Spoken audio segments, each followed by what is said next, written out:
Jennison and Jennison another. I apologise to both of you for keeping you waiting for a few minutes. Yes. Yes, Mr. Steag. My lady, my lords, good morning. I'm here to represent in this appeal the appellants, Mr. Richard Jennison and his wife, Mrs. Gwyneth Jennison. They're the defendants in the action. My learned friend, Miss Meager, is appearing to represent the respondent, Mrs. Glenda Jennison, who's the claimant in the action. These are breach of trust proceedings, and they stem from a joint venture between two brothers. My client, Mr. Richard Jennison, and his brother, the late Graham Jennison. It's customary in these proceedings to refer to them by their first names only in the conventional way for convenience. And that was a joint venture in 1990 when some land was bought in a village called Wales near Sheffield, which is where the brothers grew up and where at that point it is today, where Richard still lived and still lives. By then, Graham had emigrated effectively to New South Wales. He'd been living there since the 1970s, where he had married Glenda. And in 1990, this purchase took place despite the fact that only one of them was living in the jurisdiction and they also be there in Wales. Now, before you go into any further detail, if I can just tell you, we've all had an opportunity of reading into this matter very extensively. Thank you. I will do my best not to labour any points, but if I should fail in my endeavour... No, but just so you're aware that, and that includes dipping quite extensively into the authorities. Thank you. Good. Well, so the key chronology is that Graham dies in 2007. Yes. He's domiciled in New South Wales in Australia. His last will, which is at tab 21 of the supplementary bundle, was made in 2006. It may be worth your ladyship and your lordship looking at that very briefly. In that last will, clause 2, which is the clause that applied to the events that happened, he gave all his property wherever situate. That therefore would seem to embrace not only his equitable interest under the trust of the land in Wales, but also any causes of action he had for favour of breach of trust to his widow, as she was going to be, Glenda, and he also appointed her his executor under the law of New South Wales. So that's the will, and those are the key features of it. Probate was granted in New South Wales in 2008. That appears at page 24 of the supplementary bundle. And then that was resealed in England and Wales in the Court of Magister on the 25th of November 2019. And that appears at page 30 of that supplementary bundle. That's the key chronology, save for one rather important detail, which is a dislocation in the story, which is that by the time of that resealing in November 2020, Glenda, as the claimant, had already issued a claim form alleging the breach of trust that is the subject matter of these proceedings, because the claim form, which is at page 159 of the court bundle, was issued on the 18th of February 2019, so some 9 months or something. Now, before. I don't know whether the claim form, the particulars of claim, which are from my tab 15, Mr. Steer, are largely illegible. My apologies for that. To be absolutely candid about it, my recollection is that my learned friends instructing solicitors has identified that at an earlier stage and given me a cleaner copy that somehow has escaped the bundle that came to your ladyship and your lordships. I do apologise. I think the illegibility is about the amendments that were made to the particular. Yeah, well, I think it's because it's in black and white. I think is the problem. Yes, I'm sorry. I seem to be privileged. I have a colour version. Oh, well, you are privileged. Have you got black and white? I have got black and Yeah. white. There was no reason why your lordship received a more legible version than your ladyship and your lordship did. I'm sorry about that. But for our purposes, it's only paragraph 4 that matters, is it? The particular claim. Indeed. And I don't think the details of the claims pleaded really matter for these proceedings at all, because it's a preliminary issue to these proceedings, which is of course subject of the appeal, as I will explain. There's a common ground here that there's a rule in English law that executors may, in England and Wales, issue proceedings before they have received a grant of probate, the grant merely being proof of their title, so that they're required to produce a probate to the court in order to maintain an action, so at some point before judgment is received, but that it's not an essential prerequisite that they receive probate before the issue of proceedings. And the question before your lordships and your ladyship today is how that rule relates where we have a foreign executor, that is to say somebody who was appointed as executor under the will of somebody who was domiciled outside of the jurisdiction of England and Wales. Exactly how the conflict of laws points relate with the domestic law point about the authority of executors to issue proceedings. Now, the issue comes before you on a second appeal, evidently. There was a preliminary application for strike-up by the defendants on the 8th of October 2020, which was heard in the Manchester County Court by District Judge Carter.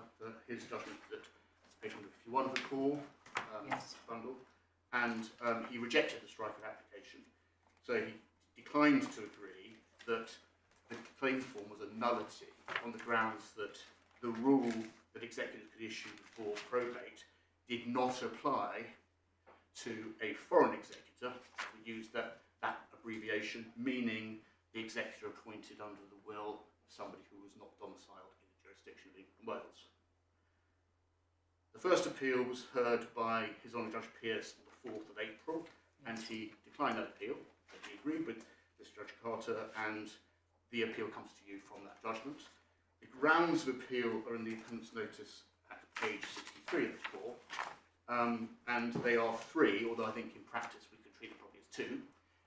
They are, firstly, that His Honour Judge Pearce was wrong in law to hold that the proceedings were not improperly brought on the grounds that it sufficed for the proper constitution of the proceedings that the claimant was an executor who had her probate resealed in England and Wales before the trial.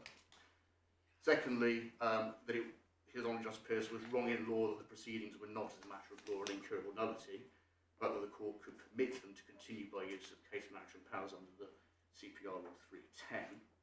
And third, that the judge was wrong to find that any criticism of the exercise of the district judge's powers under the CPR Law 310 was unsustainable. So, effectively, too, I think we can say that the third ground aligned into the second. Yep. Resealing and CPR. Indeed. Now, very quickly to be helpful to your ladyship and your lordships, if I give you a brief overview and roadmap of where I'm proposing to take submissions this morning. I'm adopting everything in my skeleton, so you can take that as read and perhaps gloss over some points that are familiar from that. I have a colour version. I'm not able to give you this in Technicolor, but what I'm proposing to do is as follows. First of all, to look at some intensely practical and granular procedural points about how someone like Glenda, who is a foreign executor in the lingo, is supposed to proceed if they wish to bring proceedings on behalf of the estate they represent in the jurisdiction of England and Wales. So that's looking, first of all, at the Colonial Probates Act 1982, the source of the resealing jurisdiction, but also more generally at elements of the non-contentious probate rules 1987. Secondly, I want to go on to develop some submissions around where the rule that executors may bring proceedings, that's to say the domestic English law rule that executors can bring proceedings before grant, where that sits. And the proposal, or the proposition being submitted is that effectively this is part of a wider rule about how property passes upon a decease, namely that an executor derives title from the will, and that does not apply as a proposition in relation to foreign executors. That would be the submission there. The third, and probably the core of the submissions I wish to develop, lady, is the positive law on the precise question of whether a foreign executor, as we've termed it, may bring proceedings before grant. There's remarkably little authority on this point, surprisingly perhaps, but the two cases that do need your lordships and your ladyships' attention are primarily, I would submit, the Attorney General in the New York Breweries case, and then the Privy Council decision in Chetty and Chetty, which remarkably is much cited for the proposition that executors can bring proceedings before grant, notwithstanding that it is actually a conflicts case in which it will be submitted the key elements of the rules were overlooked So that's perhaps the core of the submissions. Fourthly, so submissions about public policy. No doubt there are rules of English law which can be said with certainty to exist as a matter of positive law, which have an obscure rationale. Sometimes that might be true, but it's not very satisfying to find so. So I will develop some submissions about what the rationale of the rule might be, which draws a distinction between foreign executors and ordinary executors under English law, namely why it might be that foreign executors should be treated differently and not have title to sue before probate has been granted. And then finally, the procedural point, so the second two grounds of appeal, it will be submitted that the claim form was an incurable nullity and there's nothing that can be done about that. So I'm going to try to finish those submissions by sometime before 1 o'clock. I don't know if given that we started slightly later, we're going to be able to go on a bit later at the end of the afternoon. I'm keen to ensure equality with my learned friend. Well, let's just see how we go. As I've said, we have read a lot. I'm going to do my best to keep the pace up in the later. And I think, you know, we were 10 minutes late, you know. That's not too much, no. I'll endeavour to make up the 10 minutes. Well, so the first set, certainly the first set of submissions, which are right. Practical points. Practical points. So let's start with the Colonial Progress Act. So that's at page 470 of the authorities bundle, or rather page 472. I think actually both my learned friend and I sidelined the wrong part of section 2, since it comes in two halves. And the second half on page 172 is the bit that applies. Hang on. Give us a moment. Let's just give us a moment to get to it.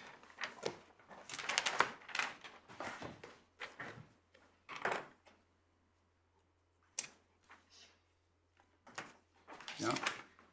So this second part on page 472 is substantially the same, but it applies to debts occurring after the 30th of November. So what does section 2.1 say? It says that where a court of probate in a British possession to which the Act applies, it is remarkable, isn't it, that this part of the conflict of laws hasn't been decolonised yet by His Majesty's government. Perhaps they should be giving some attention to that. But using the language, I think, which we have to use, that it applies to a British possession to which the Act applies, and there's a statutory instrument which has populated the possessions to which it applies. Where it has granted probate or letters of administration, so that's either of those, in respect of the estate of a deceased person, the probate or letters so granted may, emphasise the permissive language may, on being produced to and a copy thereof deposited with a court of probate in the United Kingdom, be sealed with the seal of that court, and thereupon shall be of the like force and effect and of the same operation in the United Kingdom as if granted by a court. So, in my skeleton argument, I drew attention to the fact that it wasn't in fact obvious what that meant. There were at least 3 possible interpretations. I think possibly only 2 are in the race. So it's the page 24 of the core bundle. In my skeleton argument, I suggested what those 3 possible interpretations were. First, once resealed, does the grant of probate thereafter have the same effect as if probate had then, that's to say at the time of resealing, been granted to the foreign will by the Court of England and Wales? As we'll see, it is possible to get probate of a foreign will, the will of someone who's not domiciled in the jurisdiction. Does it mean that the effect is as if there was a grant of probate then? Or secondly, once resealed, does the grant of probate thereafter have the same effect as if probate had then been granted to the will, and as if moreover it had been an English will?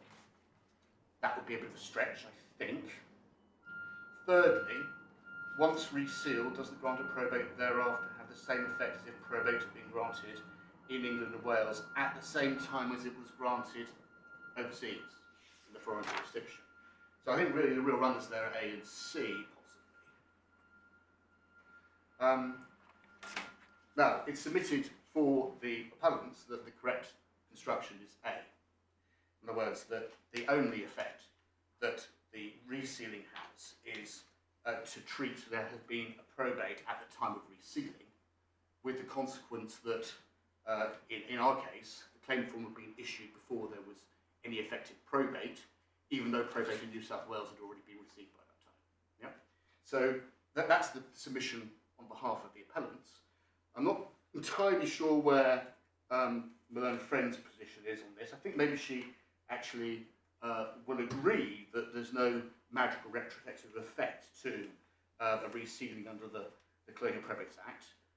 So at 45 of the call, at paragraph 49 of her skeleton argument, where the friend does say that the respondent was already appointed executor under the New South Wales will and derives her title through that appointment, which I think means that she's suggesting that it doesn't really matter what the effect of the resealing was, as long as there was a resealing by the time judgments obtained in the proceedings. In other words, the same domestic law rule applies to a New South Wales will, irrespective of the timing of the resealing occurring. Now, I'm not sure that necessarily His Honour Judge Pearce had the same view. I'm not going to stress this too strongly, but at page 98 of the Court, we'll go to part of his judgment at paragraph 50 of his judgment. He emphasises that once the resealing has effect, the will is said by statute to have the same effect as if grant had been made in the English court. And then he says the appointment would not have like effect if in fact the position of the executor under the foreign will were different from that under the English will, which I think might be consistent with a view that there's some sort of retrospective effect of the resealing, which treats it as if it was an English will. But I won't stress that.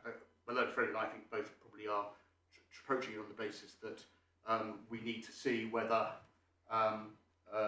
the proposition that all that's needed for a probate is that, sorry, for the proceedings to be valid, is for the probate of a will to be received before the proceedings have concluded, and that principle applies, Malone Friend says, in relation to a foreign will as much as a domestic will, and that there isn't any contention that there's any retrospective effect of the resealing so as to cause, if you like, the probate to be deemed to have been given at an earlier time.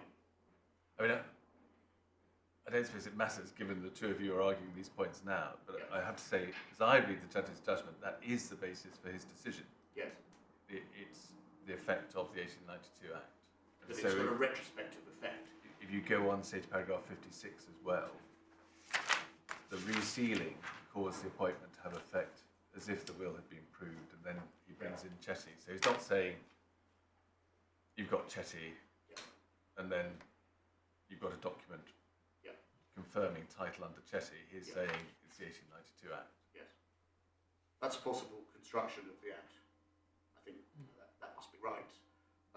It's my submission that it's not the correct one, but it's a possible one. Shall we move on to the next point?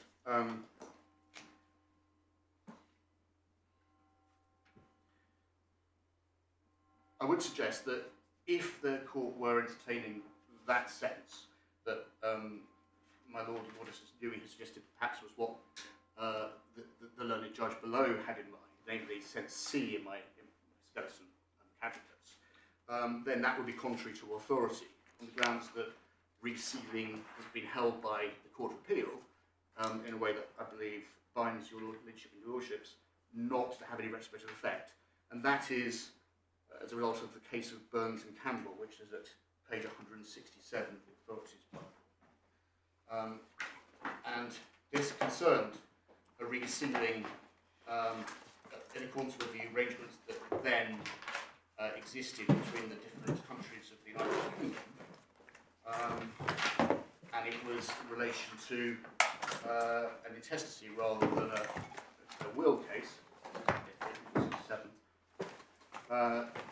So the plaintiff in that action had letters of administration issued in Northern Ireland and then brought proceeding under the Fatal Accidents Act I believe, for proceedings in behalf of the estate anyway, against a defendant in the England and Wales jurisdiction. And the question was whether she could do that, having not had a resealing until after those proceedings were issued. And the Court of Appeal held that she could not, that it was a nullity. So if we look at page 169, Justice Denning, he then was still, said all these sealings operate as a grant only from the date of resealing and are not retrospective. So in this situation, there was no curing effect of the resealing. It didn't count as if an English grant of administration be given at the time the Northern Irish grant was given. Instead, it allowed you to treat those being a grant at the date of the resealing, he was suggesting. Can we just look at the differences in wording, in case they turn out to matter? Yes. I mean, we can see the wording with which the court was actually concerned at the bottom of 168, I think, where you get the 1925 Act provision, which ends up saying, shall have the like effect in England as if it had been originally made by the High Court. Yes. But then we see at the top of 17 that the court is attaching some significance to the fact that the 1925 Act was a reenactment of earlier provisions which had the word thereafter. But provisions in relation to Scotland, not Ireland. But nevertheless, they attach significance to that. And I think you've got all these provisions in the bundle, haven't you? Yes, I have. In the end, I don't think I'm proposed to take you through the ball, but let's go to them to the extent that you're I mean, the question is, we can see the 1925 Act provision, can we, behind tab 33? Yeah. And we can see the predecessor provision behind tab 31, which has the thereafter. Yeah. And then our provision says thereupon shall be. So we have shall in each case, I think. Yes. In every case. The 1925 Act didn't have either thereafter or thereupon. No. The Scottish provision had thereafter, and we have thereupon. Yes. So might it be said, well, thereupon is different from thereafter? It might. What I would submit is that the interesting thing, possibly suspect, but the interesting thing about the Court of Appeal's judgment is that they've attached a lot of importance, as you say, to words that don't appear in the statute that they are actually required to construe, namely the preceding statutes in relation to Scotland, where they Lord Justice Denning at least attaches importance to the word thereafter. The word, however, that's being used as the hook to hang an analogous outcome, as the court sees it, is just the word shall. That appears from Lord Justice Hodson's judgment, it's page 170 of the authorities bundle, where he says it should be still the principal probate registry. Where are we looking? Sorry. Page 170. 170. Yeah. Lord Hodgson, whereabouts? So it's about halfway down his first paragraph. Thank you. Yes, and I'm afraid that hasn't managed to escape the sidelining. So starting from he says that? Yes.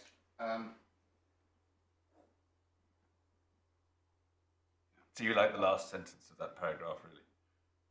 Yes, indeed. So the language in the statute is shall have the like effect in England as if it had been originally made in High Court. The word shall indicates that once the grant is to have effect from and after the date of the grant, not before. So the word shall is being used to do the work of saying to the future only, well, there's clearly other readings of the word shall that are available in relation to clauses of this sort, simply saying it is provided that. Lord Justice Denning also makes the same point in his second paragraph. This is on page 168, about 3 lines up. It has effect only from the date of resealing. That is shown by the words shall have, which are in the future tense. I'm not sure that they are, in fact, but that's what he says. He then goes on, of course, to draw the analogy with the Scottish predecessor statute, where the word thereafter, he thinks, gives rather more force to the overall picture that he wants to be consistent with, of future effect only. And of course, the interesting position when we look at the situation we have before us, namely what the wording in the Colonial Probate Act does is that we're a lot closer, in fact, to the precedent the Lord Justice Denning thought was so persuasive. We don't have the word thereafter, but we do have the word thereupon shall have like force and effect. So it's submitted that there's only one consistent answer to whether this has retrospective effect. It must, on the authority of Burns and Campbell, be future in effect only, because not only does it have the word shall, which was the word construed by the Lord Justices in that case to have that effect, but moreover it is much closer even than Burns and Campbell, the Northern Irish 1925 provision, to the preceding provision with which Lord Justice Denning wanted consistency to be maintained, believed that it was required to be maintained as a matter of law. So my submission, Burns and Campbell's binding authority on this point. We should treat thereupon as being Yes. the same as thereafter? My lady, I think whether it's the same, I think it must mean that there springs at that point the effect of being treated as being a probate grant in this country. Okay, But that's your for submission. your ladyship and your lordships to decide. Of course. That's a submission.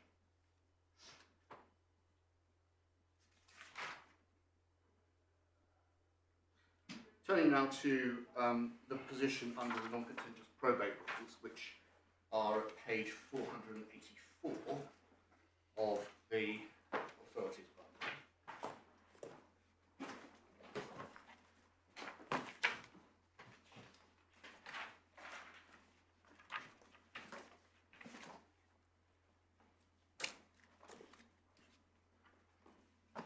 I want respectfully to draw your ladyship's and your lordship's attention to a contrast, which is that some parts of these rules apply specifically to, excuse me, to what we're calling foreign wills. Let's say the position where there is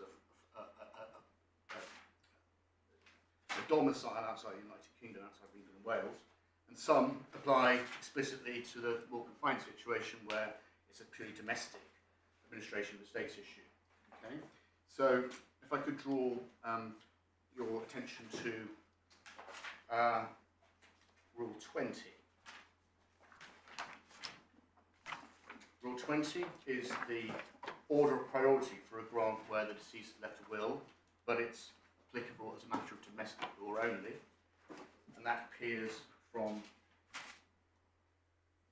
Rule 28, which is heading exceptions to rules of priority, which says that where, this is Rule 28, Rule 2, whether the deceased died domiciled outside England and Wales, Rules 20 and some others shall not apply, subject to provisos which we'll come to.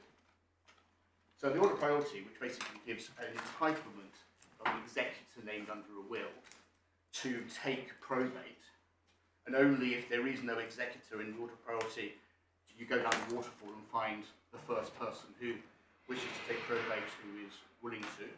The others have been cleared off, those who are in priority. That provision, that waterfall of priority to those who are entitled to a grant of probate, applies only on domestic situations. Rule 22 is the comparable rule in relation to intestacy. What about where the deceased was domiciled overseas, outside England and Wales? Well, Rule 30 expressly concerns grants, this is the title, grants where the deceased died domiciled outside England and Wales. And in relation to Glenda's case, there are at least two possibilities here, in addition to the Colonial Probate Act, that is, which could have applied to her practically. She could have sought a grant of probate of the will, albeit the will of someone domiciled in New South Wales, in England and Wales under Rule 30, and she could have done so under two provisions, 31A or 33. So 31A is providing whether the deceased died domiciled outside England and Wales, the registrar may order that a grant do issue to the person entrusted with the administration of the estate by the court having jurisdiction of the place where the deceased died domiciled.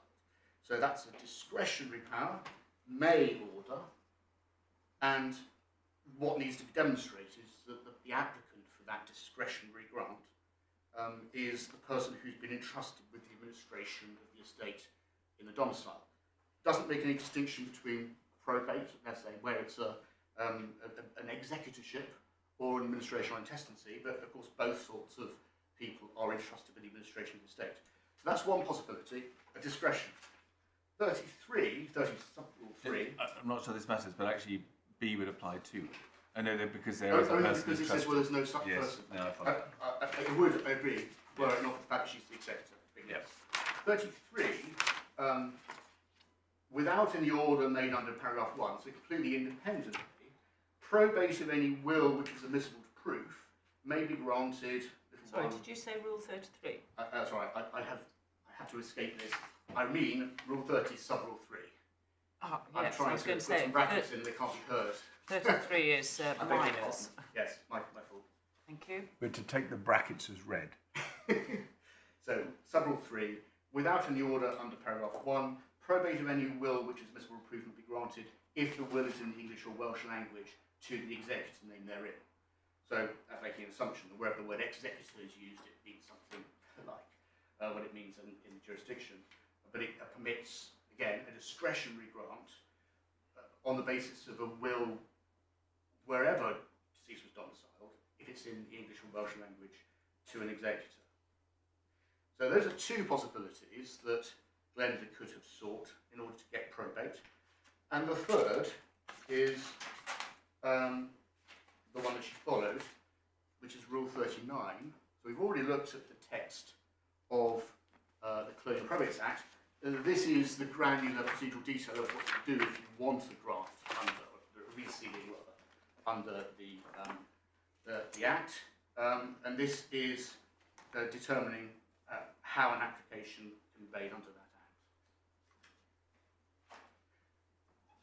The point that I wish to emphasise in submissions is that all of those routes are discretionary in the court. So whether it's the discretion which is in the Colonial Probates Act saying that there may be a resealing, or whether it's on an application for a grant under Rule 31A, where it says it may order that a person who's entrusted may be given a grant, or alternatively that it may grant probate of a will in English and Welsh. In each of those cases, there is simply a discretionary expectation that the court will give a grant to someone in Glenda's position. Someone in Glenda's position does not have a right to probate of that will in England and Wales. In particular, that means that Rule 20 doesn't apply to give them the entitlement. They're not within the scope of Rule 20, which, as we saw, creates a waterfall of entitlement to take a grant where there's a will. So if it's the executor under the top priority, there'll be a probate. And if there isn't anybody who's able to be the executor because they've all been cleared off, and somebody else is looking for a grant, then of course what will happen is there'll be a grant unless administration with the will annexed. But in each case, it's a matter of entitlement under Rule 20. Now, draw your Lordship's attention to the second half, or the proviso to that rule that I said emphasised the division between the treatment for domestic cases and those where there was an overseas domicile. That is Rule 28, sub-rule 2, which your Lordship's will recall doesn't apply, disapplies Rule 20 in such a case. It then says, shall not apply except in the case to which paragraph 3 of Rule 30 applies. We should just dwell on what that might mean.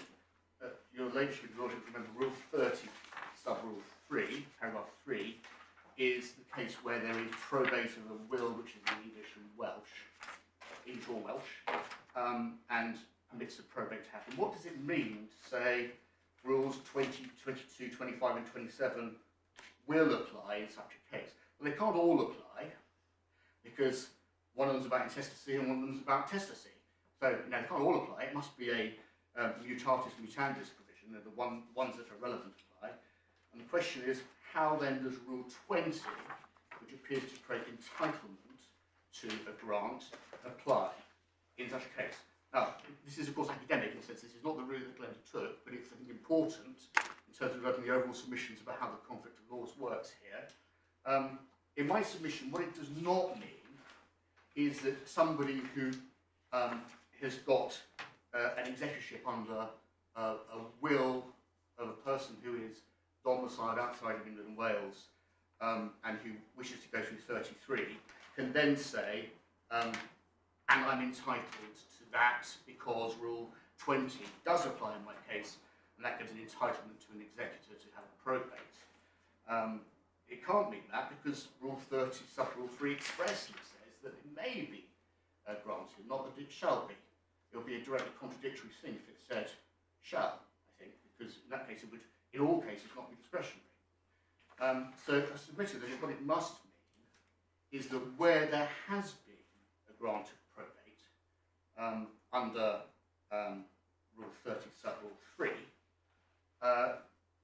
that will trump any other applicant for probate grant in relation to the same estate.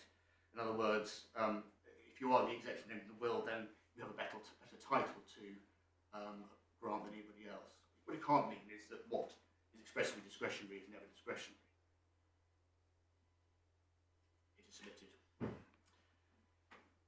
So those are my submissions about those rules.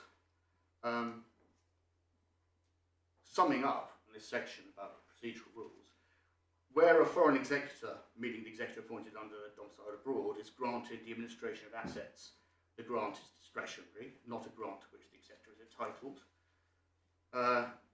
Where someone who's domiciled abroad leaves assets in England and a will appoint an executor, the executor may be appointed to administer the estate in England and Wales, but it's in a similar position as if he were granted administration with the will annexed, because although the deceased wasn't intestate, there was no executor who was entitled to a grant. It was all discretionary. Seeing as it's discretionary, it's hard to see, it's submitted, how the rule that there is an ability to bring proceedings before grant can be applied. It would be very odd, it's submitted, if someone who is not entitled to a grant of probate nonetheless has a right to begin administering the estate in advance of that probate. Conversely, it would be very odd if someone who has the right to begin administering the estate under common law rules wasn't entitled to get a probate, didn't have the power to obtain a probate. These procedural rules need to cohere with the common law rules. If somebody's got a right as an executor to administer the estate, including to bring proceedings in advance of the grant being made to them, then they must surely, if it's submitted, have a right to a grant, not really an expectation. Very quickly, there is, of course, a settled practice of giving grants in such circumstances. And in the supplementary bundle which I handed up earlier, your ladyship and the lordship's got that. It's got one staple at the top left, maybe 20 pages or something. Supplementary authorities. Yes. You'll be relieved to hear I'm not proposing to refer to the law as it happens. You'll be relieved to hear I'm going to give you leave to adduce it, despite there having been no application. Oh, I beg your lordship's pardon.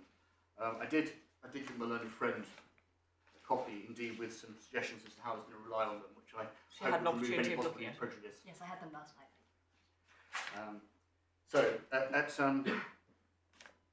At pages 25 and 26, we've got an extract from Tristan and Coote, which refers to the fact that there's this paragraph 1278, referring to jurisdiction under Rule 33, so admissible to proof and in the English and Welsh language. An executor then is accepted as having the full rights of executorship. This is Tristan and Coote. He may obtain probate, or he may appoint an attorney. And there is a reference in the footnote to a registrar's direction from 1972. I have been unable to find a copy of that direction. The librarians at Lincoln's Inn told me it was an internal document in the probate registries, for which there is no copy available. And of course, is produced by and edited by people who largely work or have work within the registries. But nonetheless, it must be right that that is a settled practice, in fact, always to give probate in their circumstances. I'm happy to accept that that might be the practice. The case, though, of Kaufman is what I'd like to draw your ladyship and your lordship's attentions to in consequence of that, which is in this supplementary bundle at page 11. So this dates from a time not long after the Second World War, when there was a different set of practices about exactly when overseas foreign executors would be granted probate. Nonetheless, this is a case about the grant of letters of administration in relation to the estate in England of Could you just Auschwitz. tell me the reference again, please? Sorry, so it's in that supplementary bundle of authorities. It's at page 11. Oh, sorry, the same supplementary bundle. Same little supplementary bundle. Thank you. And at page 17 of that bundle is the passage I would like to draw your ladyship's and your lordship's attention to. So there was effectively a tragically diminished family because of the Holocaust, and what the judge said was, in relation to the settled practice to grant, in relation to foreign wills, to grant probate or administration in accordance with the practice, he said, even if the grant was not in conformity with what I think is the correct practice, it seems to me that it's manifestly convenient that having obtained that grant, the applicant should administer the deceased estate. So the situation here was one person received a grant in relation to the deceased daughter of the deceased father whose affairs were subject to the application, and he resolved that against the practice it was convenient to exercise discretion to give a grant to somebody else. So, emphasising that however settled that practice might be thought to be, it's still discretion.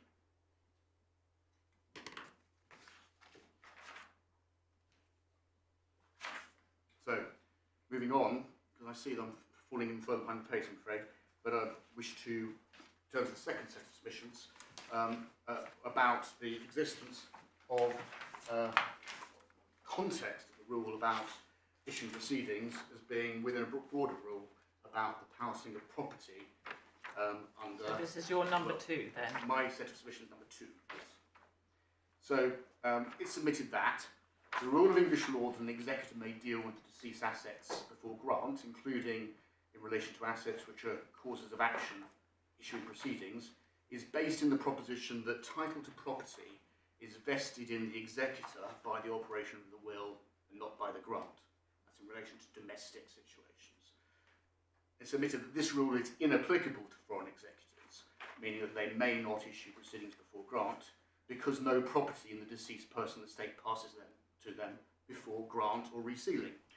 They thus have no authority to deal with the deceased property or to issue proceedings in the deceased name in advance of grant or resealing. So as the first of those propositions, I take your lordships to William Clark, which is in the authorities bundle conveniently right at the front, page 6. Very old case, but emphasising that in terms of steps taken in the administration of the estate,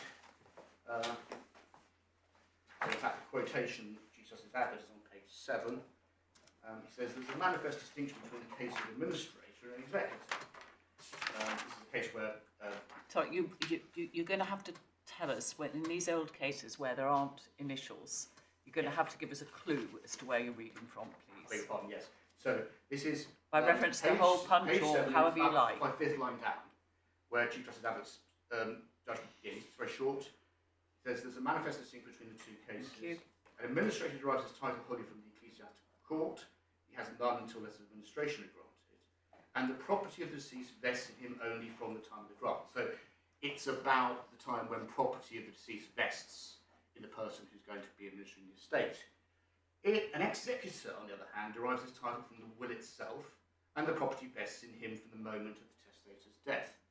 So there's the distinction as a matter of domestic law is that by some common law principle of agency at death, that the will causes the property to pass automatically, whereas if there is no will, to an executor, that is, not to anybody else, to an executor, whereas if there is no will, then there's no property passing until grant. So in other words, the question about issuing proceedings, it is all about whether property in the cause of action in relation to which those proceedings are issued has passed to the person who claims authority to issue those proceedings. It's a simple granular point about whether they are deemed to own the cause of action in which they want to maintain in the deceased's name. Title has passed, and that is the principle that applies. So looking at it in a context where ability to issue proceedings was the key issue, one of the more modern post-war cases, Ingle and Moran, which is at page 153 of the Authorities Bible. If we look at page 161, this is a case where proceedings have purportedly been issued by an administrator of intestacy without there having been any grant of letter of administration made. And Lord Justice Luxlaw says as follows. So we're looking at top of page 161, about line 5. Top of page 161. 61. Thank you. The administrator is, of course, in a different position. Again, the sidelining has escaped the relevant clause, I think, Your Lordship. Administrator is, of course, in a different position. His title to sue depends solely on the grant of administration. It's true that when a grant of administration is made, the intestate's estate, including all shows as in action, vested in the person who the grant is made, and the title thereto then relates back to the date of the intestate's death. But there is no doubt that both the common law and equity, in order to maintain an action, the plaintiff must have a cause of action vested in him at the date of the issue of the writ. So that's looking at the question of whether you can issue proceedings as a matter of property law. Have you got title in the cause of action as a shows in action? So just remind me here, letters of administration had subsequently been granted, Not at the time the proceedings were issued. but they were I subsequently. think so, yes. Can I just remind myself? Yes, 2 months after Yes, the date yes. of the writ. Yeah.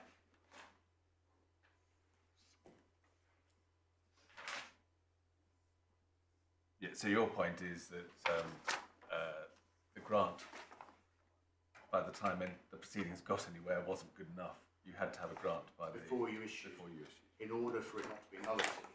And my And solution this was is, letters of administration, not executors. it is, it's about less administration. Nonetheless, the point I'm relying upon it for is the proposition that it's all about the law of property. It's all about when you get the property in the cause of action, the shows in action. It's therefore part of a broader rule. It's not about the law of actions. It's not something to do with procedure for bringing claims alone. It sits within a broader context of the property and the devolution of title of property on death. The point being that the executor gets title immediately because of the will, but anybody else only gets title as a result of the grant. And if you look over the page 163, so we're now into the Waters' Goddard. So, don't want to labour the point, but he's also talking about intestates because that's what relevant to the case. But if we look halfway down the page, an intestate's property, including shows as in action, formerly vested on death in the ordinary, and now by virtue of the Administration of Estates Act, which in this respect enacts earlier statutes, vested in the President of the Probate Division until he grants letter of administration to someone. So he's seeing the question of whether you may issue proceedings as a matter of property law. Who owns the cause of action? Is it the administrator, or is it actually in this case, the President of the Probate Division? Slightly different now. And moving on to the current position and seeing how this relates to the exceedingly granular propositions about procedure that I submitted to your Lordship just now. If we look at page 481 of the Authorities, this is the Administration of Estates Act 1925, section 9.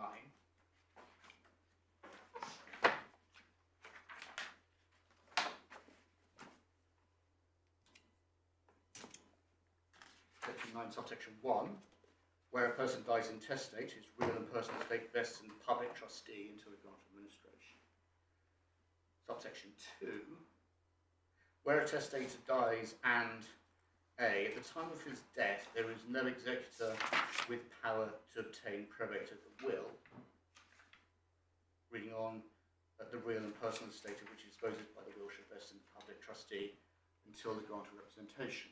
So, in other words, the public trustee takes title at death, not only in cases of intestacy, assets within the jurisdiction where there's an intestacy, but also where there isn't an intestacy, but where there isn't anybody who's got what's described as the power to obtain probate. It's submitted that means someone who's got a right to obtain probate. And as we've seen, it's submitted that the only people who have a right to obtain probate are those where the deceased died within each jurisdiction and named an executor. Any other probate or grant applicable to a foreign executor isn't a matter of right, it's a matter of discretion. Such an executor does not have the power to obtain probate, they have at most an expectation that they will obtain probate. So except if it's under Rule 30, sub-Rule 3. That depends upon what the effect of the saving in relation to Rule 24 is, yes. Does Rule 30, sub-Rule 3 mean that they have a right? It was submitted that they don't, because then it wouldn't be discretionary, and it is discretionary. It must be something more narrow than that is submitted. Regulation right is possible. Well, what is the narrow meaning? What would... The narrow meaning would be that if they have effectively that they will trounce anybody else who might apply. In other words, that they will have priority against anybody else who's making an application at the same time. So Rule 20 gives a list of priority, doesn't it, about executors and others who, if executors cleared off, well, there are none, will have a right to grant. It's submitted that where you've got a 30 sub-rule paragraph 3 case, then the effect of 20 might be simply to say that such an executor will be appointed in priority to anybody else who might make a claim to a grant. Just taking out of your course for a moment and looking ahead, are you on the strength of this going to say that in the eyes of English law, title to movable property in this country vested on the deceased's death in the public trustee? Indeed. Even though as a matter of New South Wales law, that plainly is not the case.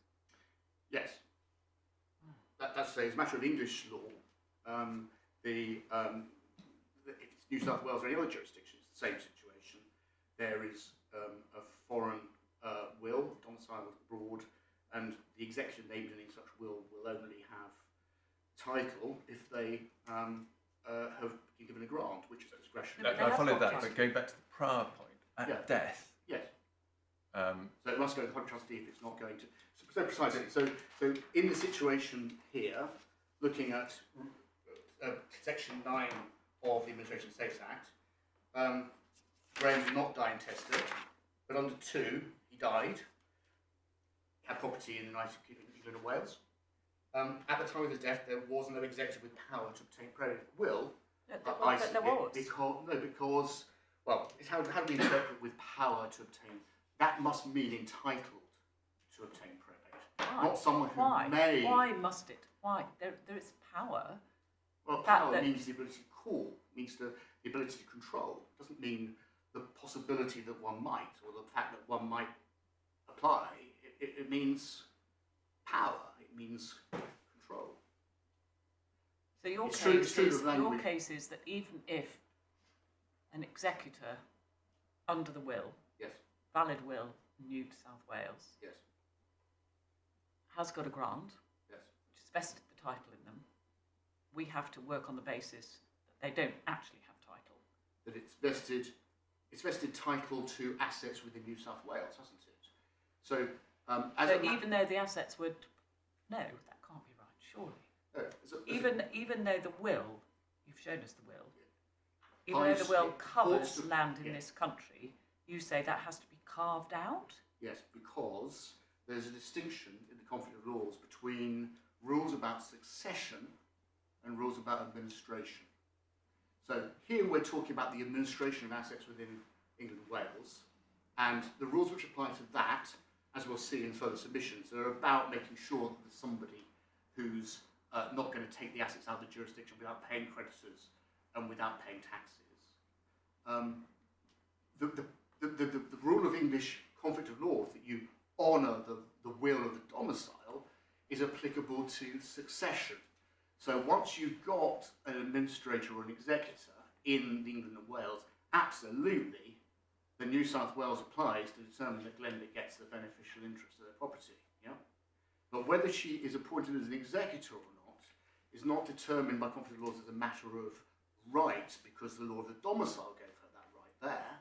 It's applied as a matter of administration, as a discretion. I see the way you're putting it. There is this extra oddity.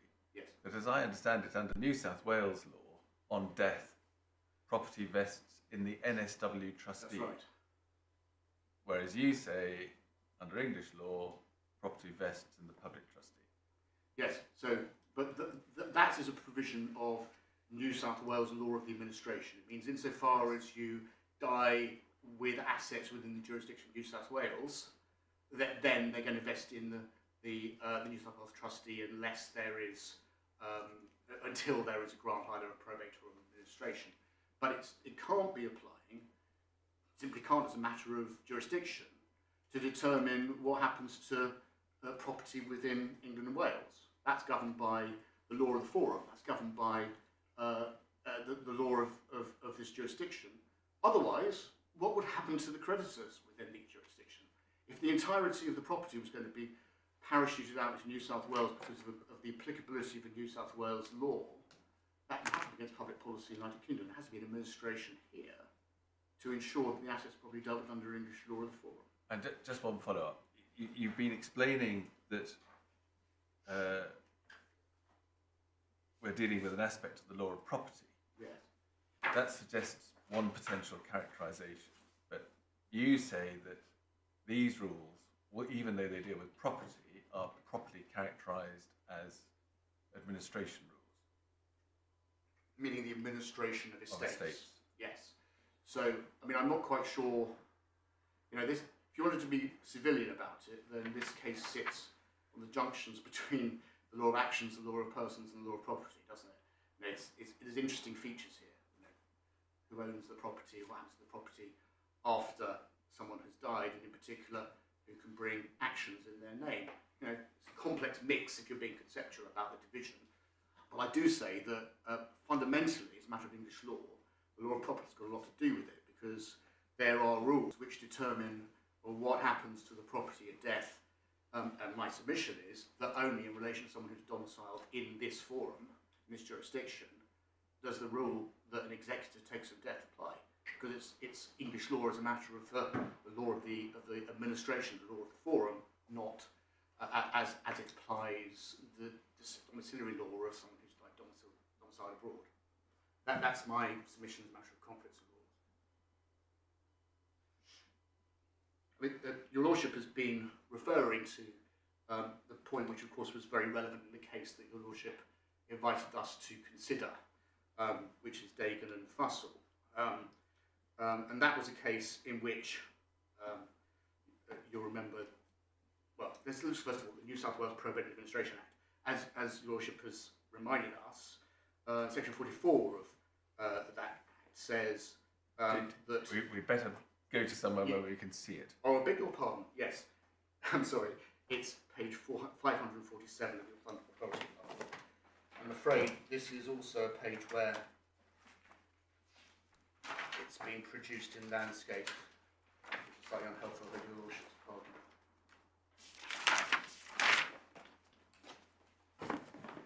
Page 547. 545. 546.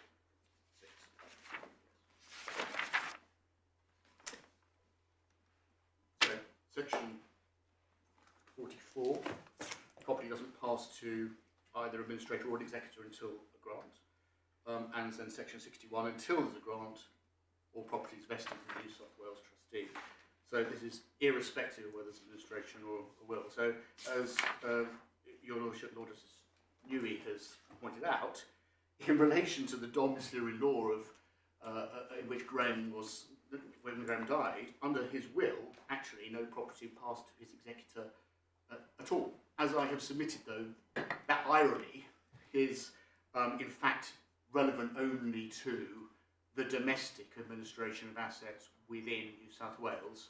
It can't have any effect on property that's not within the Lex Fori of New South Wales, which is what sections 44 and 61, I submit, are dealing with. And just possibly clearing a point out of the way, Yeah. the skeleton argument seeking permission to appeal relied on the Australian provisions. Yes. Your skeleton argument doesn't. No. Is that because you're not suggesting any significance is to be attached to the difference between New South Wales law and domestic law? I'm not suggesting that anything other than ironic significance should be attached to it.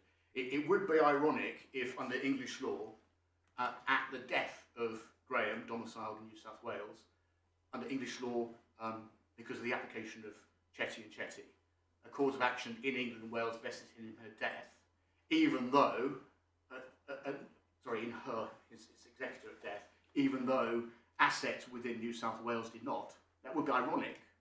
But in my submission, it's not the case that sections 44 and section 61 have any bearing upon the answer to this case today, because they only concern assets within jurisdiction of New South Wales in my submission. And that means, I think, that you have to say that we shouldn't follow Chetty and Chetty. Indeed, I believe that Chetty and Chetty has to be wrongly decided for reasons that I'll endeavour to persuade you. You're going to submit that we tell the Privy Council they got it wrong. Well, none of them are alive anymore, but yes. I mean, They won't take it personally, is that what you're saying? I mean, you are there giving up a point in the sense that you could explain Chetty and Chetty on the basis that the law of British India was or was assumed to be the same as English law. Yeah. You're not taking that point. I think I'm making a submission. Yeah, perhaps giving up a point would be an unwise thing to do. My submission is that if I am wrong in the burden of my submissions to you about the status of Chetty and Chetty, if your Lordship's decision is that, as a general principle, Chetty and Chetty should stand and holds that an executor appointed under any domiciliary law is to be treated as becoming vested in the cause of action at death in England and Wales, then I would say that there is, in my submission, an exception where the domiciliary law is that of New South Wales, because how could it be that a will which is a matter of New South Wales law doesn't vest anything in anybody can have that effect in England and Wales? But that is very much a secondary submission. I really will let you get back to your submissions, but that seems to be the position taken in the Hong Kong case. Yes. Yeah. So in Dagan and Fussell, the situation was that Mr. Lockery died. Page. Oh, I beg your pardon, sir, my lord. The page is 631 of the authority. Case of the Court of Appeal in New South Wales. Thank you. Yeah.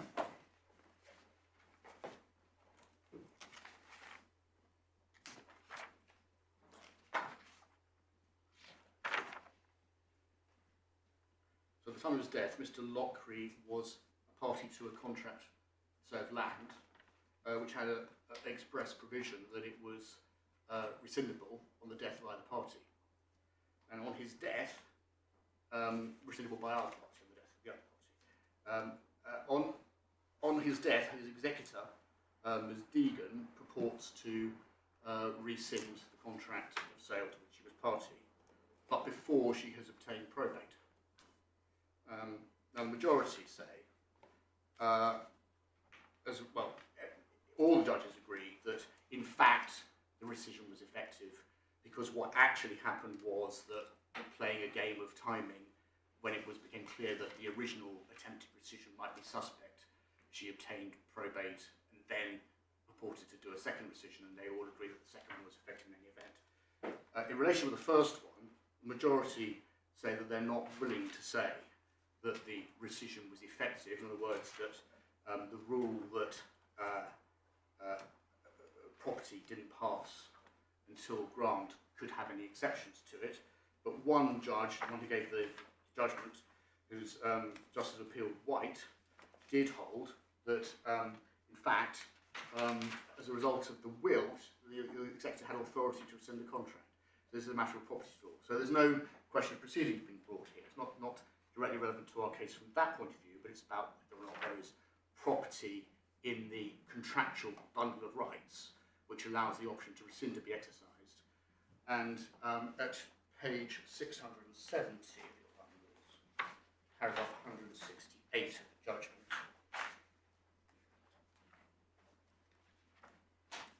Justice of Appeal White says,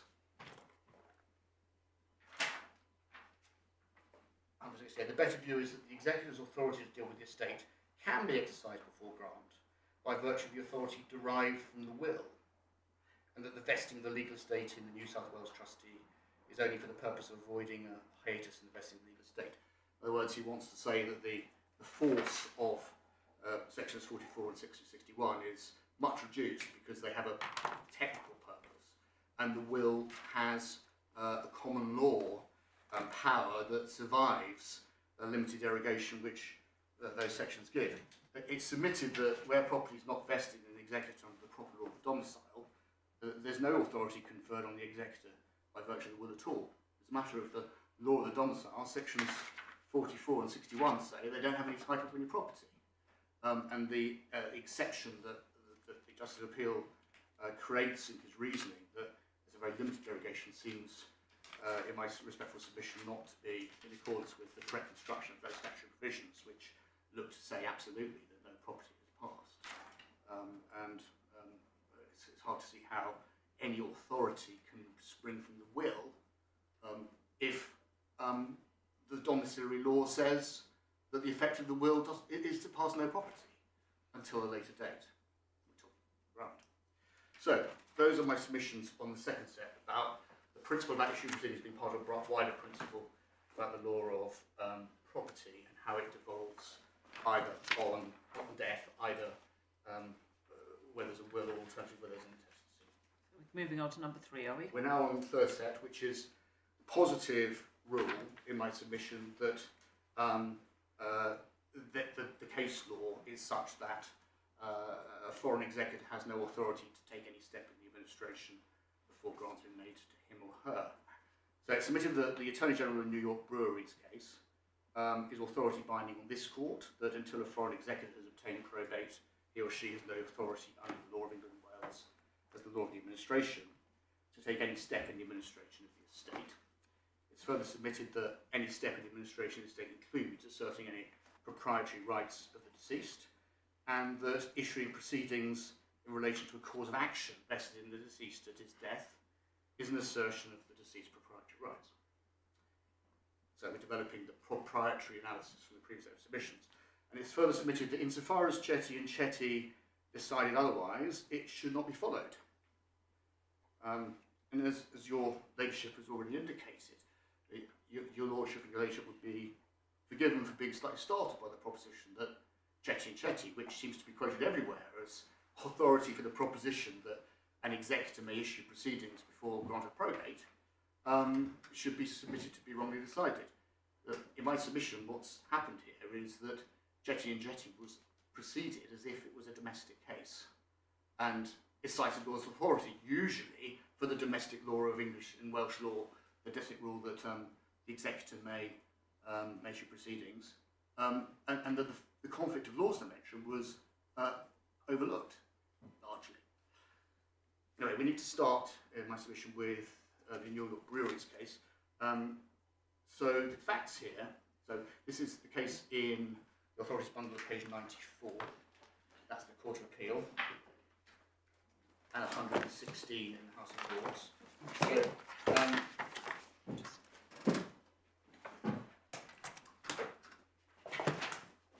to start with the Court of Appeal, the facts appear rather well from the judgment of Lord Justice A.L. Smith, pages 103 and 104. So there was a company, the New York Breweries Company, which, I don't know how common this was and is. It was a company incorporated in England but carrying on business in the United States. entirely. So it had no English operation other than its incorporation. Henry Coulson, who was the deceased, was a shareholder and debenture holder. He was domiciled in the United States. By his will, he appointed executors who were in New York. And this is a test case. Resulting from that, those executors requested the company, after his death, to pay to them the accrued interest and dividends and to transfer the shares and debentures into their names.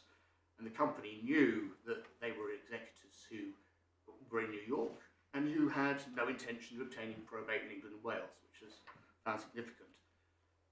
So those are the facts, and it was held that the company, that the New York Breweries Company, was an executor de son tour, as it's called. I think today it's said executor in their own wrong, and that as such they were within the scope of the statutes, the taxi statutes in relation to probate duty. So the company in England, which has acceded to the request, or proposes to accede to the request to make these transfers to the executors without there being any probate in this country, the company, by so doing, has made itself an executor by its wrong and has become liable to probate duty as a consequence. So one can see exactly why the Attorney General was bringing this case. It's all about defending probate duty in relation to assets which are within the UK because they're shows as an action in relation to a company in the United Kingdom, where there's a proposal to effectively distribute them outside of any administration of the estate. So, what is the position? Well, I'm going to allow my skeleton to stand for largely for Proposition 6. I think we need to move on. But one point I wanted to bring out in oral submissions is that there is a distracting feature in all the judgments, or many of the judgments here, which is the fact that it's continually commented upon that not only had probate not been obtained at the time that the company acceded to the executor's request, but moreover that the New York executors had no intention of obtaining probate in England and Wales, and moreover that the company knew that they had no intention. So some quite special facts are being continually brought into account, if you like, which might be thought to make a difference, to be a distinguishing feature, preventing this from being a case establishing a general proposition. In my submission, that is not the case, and that we need to distinguish between two findings of the court, both in the Court of Appeal and in the House of Lords. The Crown's objective was to establish the liability to probate duty of the company, and to do so they had two propositions they had to establish. First of all, the New York executors, the actual executors, who aren't a party to the case, had no authority to collect the assets of the deceased without getting the grant of probate or less administration in the United Kingdom. They had no authority to make the request they did to collect assets by means of a transfer in the books of the company. And the second proposition that the Attorney General needs to establish was that in accepting the request, the company constituted themselves executors de son tour to be able to be liable to probate duty. And in my submission, all the references in the judgments to this unusual fact that the executors had no intention of getting probate and that the company knew they had no intention, all those references are relevant to the second proposition, not to the first. Those have no relevance to the proposition that the New York executors had no authority to take steps in collecting assets, the step that they took being to make a request about the entries to be made in the books of the company and the distribution of funds as a result of dividends that were accrued. That proposition, in my submission, is not affected by the subjective intention of the executors not to get probate, and not affected by the knowledge of the company of the subjective intention of the executors. And that appears most clearly, it seems, in my submission, to from the judgment of Lord Chancellor Halsbury, which is at 825.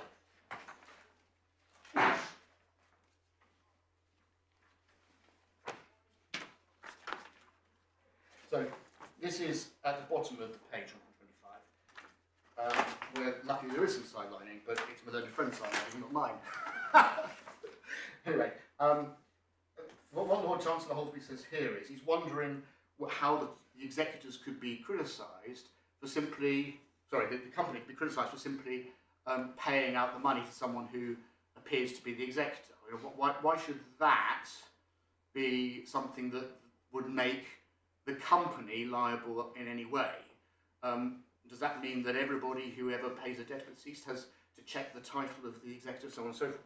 And what he says is that in relation to, when the learned judge says they've simply done that which the common law gives them the right to do, namely to pay an executor without asking for proof of title, he says, I'm afraid he forgets for a moment that what was done here was done with the full knowledge that the person whom they paid not only was not an executor, but had given distinct notice that he never intended to become an executor within the meaning of the Act. So what this is quite clearly saying is that insofar as one of fix, or the Attorney General wants to fix the company with liability, the fact that they knew these intentions was relevant, if you like. It's a kind of almost a good faith test. I'm not going to suggest that that's literally true, but there is a knowledge which means that it's not a constructive trust, but the de facto executorship which the decision imposes upon the company is a reasonable de facto executorship in order to give rise to liability. So my submission is that in relation to the basic proposition that any foreign executive having got probated as strangers to the assets in the colourful language of Lord Justice A.L. Smith, that proposition is the key requirement on the first point, an English statement of English law that until there's been a probate, foreign executors, or in this country, foreign executors have no authority to take steps in the administration. I mean, it can alternatively be said that this is consistent with the need to obtain something in this country as evidence. Yes.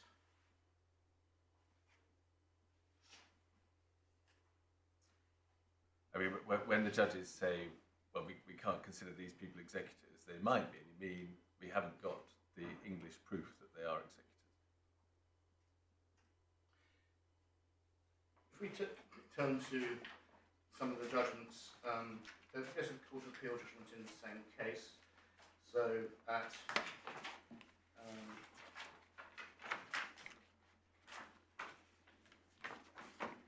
page 104.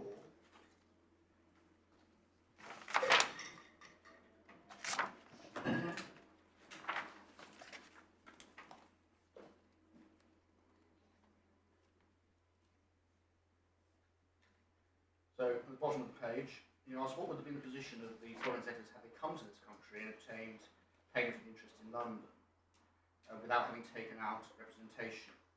I cannot doubt that upon receipt in this country of their testator's English assets, they would have constituted themselves executors to some tour. They were not and never intended to be executors or administrators in the country.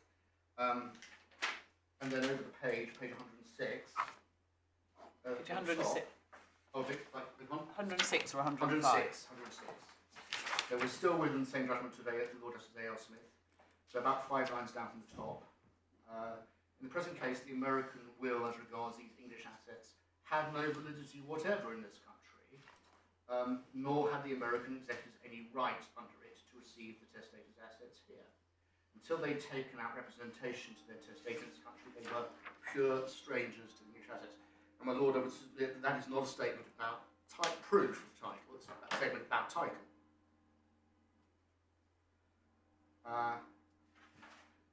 In a similar vein, Lord Justice Rigby, overturned page 110.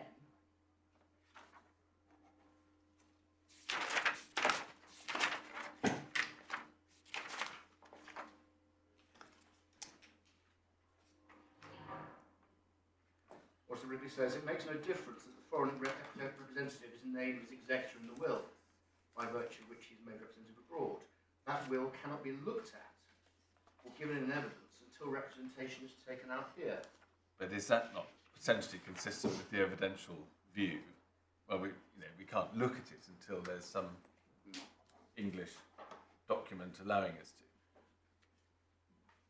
But what he's not saying is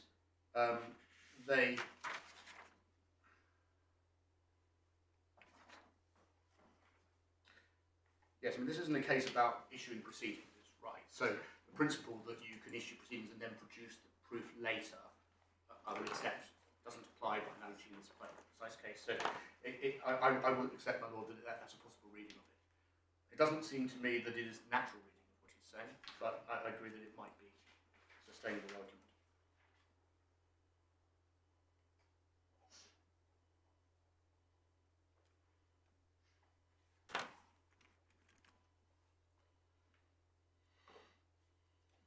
Moving on then, may I draw your ladyship and your lordship's attention to Chetty itself, which is at page 133.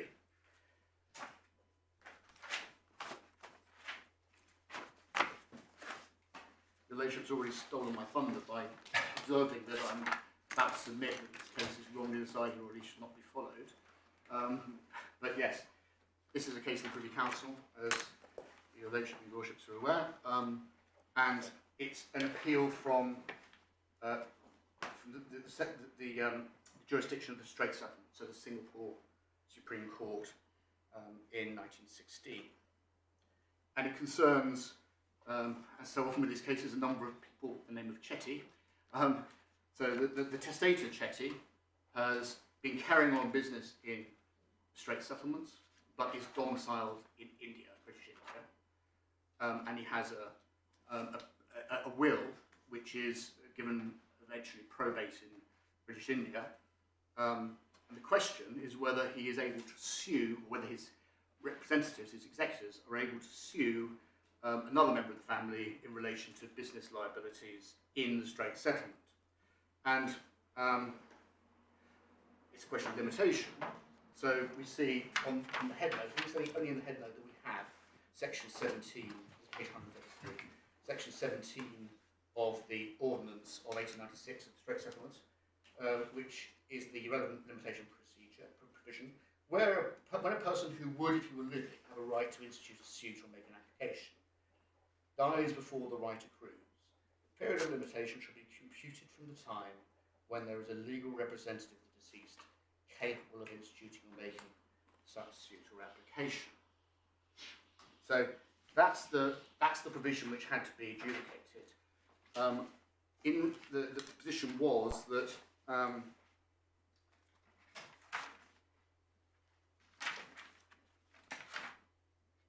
looking for the dates.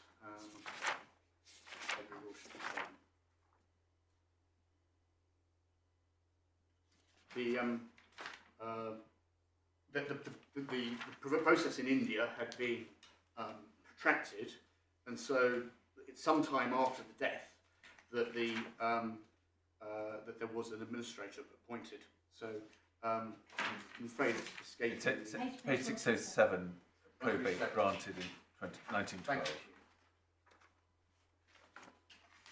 So yes, thank you as well, and to your lordship. Middle of Lord Parker's first paragraph, died in 1904, having appointed an executor who got probate in 1912, so it was a long time later, and that was in British India, so probate in British India, not in Strait Settlements.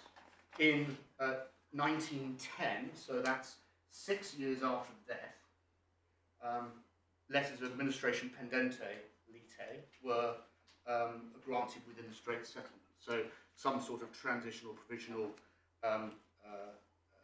administration. And the question is whether that was sufficient to appoint someone who could bring an action on behalf of the deceased on the grounds that that was the first time that an action could be brought, or whether an action could be brought before that, because if an action could be brought at any time after 1904, then it would have been time barred by 1910. That's the basic setup here. And the position is that it's time barred because effectively at any time after the death of the testator, there could have been an action brought by his executor in the Strait Settlements on the grounds that although domiciled in British India, following the practice of the probate court in this country, the court in the Strait Settlements would have been able to grant a probate to the executor in the Strait Settlement, which meant that at any time they were able to sue. So, if we take the steps in Lord Parker's judgment. We start off on page 138 at the bottom of the page. It says it's quite clear that an executor, so this was 6 or 7 lines up, it's quite clear that an executor derives his title and authority from the will of his testator and not from any grant of probate, as executors. Personal property of the testator, including all rights of action, vests in him upon the testator's death. So again, proprietary analysis of the reason for this. And the consequence is that he can institute an action in the character of executor before he proves the will. So that's the first proposition that Lord Parkhurst wants us to understand. Secondly, page 139, second paragraph.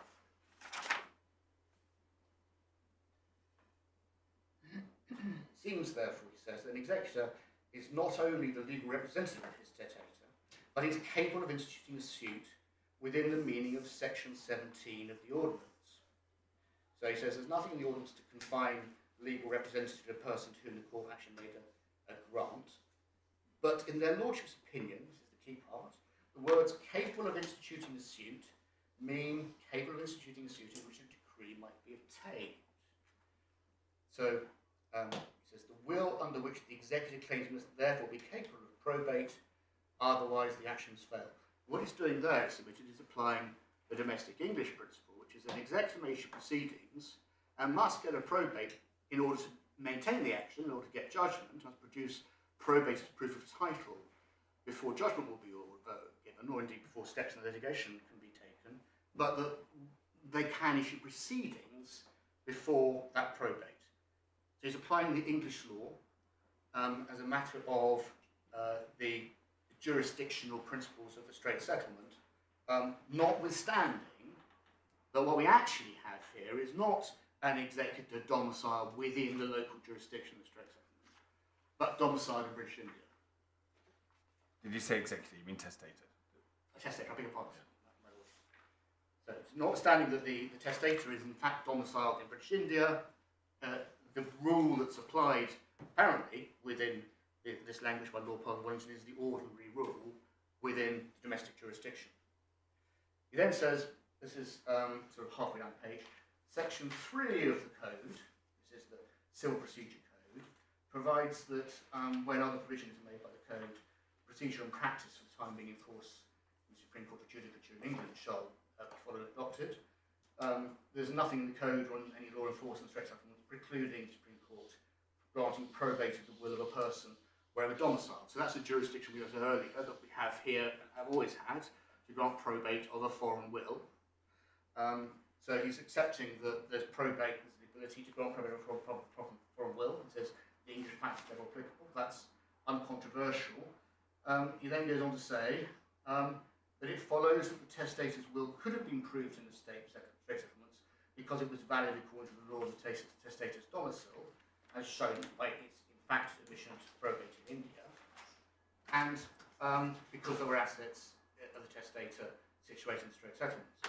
So he attaches no importance at all to the fact that there hasn't been, at the time the proceedings are said that there could have been issued, an actual grant to the executor at that time. As a matter of limitation law, it might be uncontroversial to say that if you could go and get a probate, it should be treated for limitation purposes if you had done, because otherwise you can cause time to be delayed indefinitely to your benefit, which might be against the policy of the limitation statute. But nonetheless, it's a matter of statement of principle in relation to the matter that's before the court today, namely the ability under English law of an executor, a foreign executor, to bring proceedings. It seems to me, and it's my submission, that this is contrary to principle and authority, and simply not consistent with the decision of the Court of Appeal and the House of Lords in New York breweries, which should have been applied, because the law of England and Wales that was being stated there was being stated incompletely. That's to say, the law which was being applied by analogy on the assumption that it would apply in the same way under the law of the straight settlements was being stated incompletely. So to that extent, the decision in New York breweries relied a binding upon the Privy Council, or alternatively, they reached their conclusion per incuriam because it wasn't drawn to their attention, and of course arguments didn't feature in their judgments. but nonetheless, It's always it quite was, difficult to reach that conclusion, isn't it, going back this far in time? I mean, I appreciate it's not one of the cases which is referred to in the arguments and judgments, but whether or not it was actually before them, we just don't know. my lord, I agree. I mean, I'm drawing that statement from as a result of the fact that the decision is in the appeal case of 1916. Therefore, there is a statement of the argument. Yes, no, I understand that. So, insofar as the law reporter thought it was significant, that case was not drawn to their attention. I suppose is the way I should phrase my submission. I understand. But in my submission, if it had been drawn to their attention, then it would be expected that they would, at the very least, have reverted to it. I mean, yes, we can't make a positive statement that they definitely didn't have it drawn to their attention. I agree. But it seems to me unlikely it was drawn to their attention given the conclusion that they reached.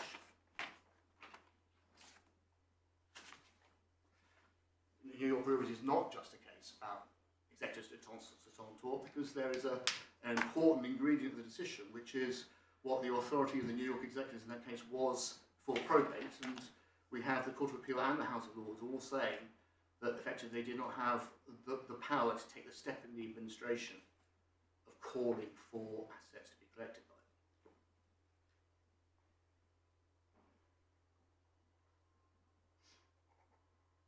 So I'm sure your lordships are familiar with the authority, but Willis and Joyce at 382 of the authorities bundle is the helpful guidance from the Supreme Court a year or two ago in relation to the status of decisions of the Privy Council. Yep. So page 391. Sorry, Thankfully now, where are we? Page? page 391. Thank you. Thankfully now is the era of numbered paragraphs.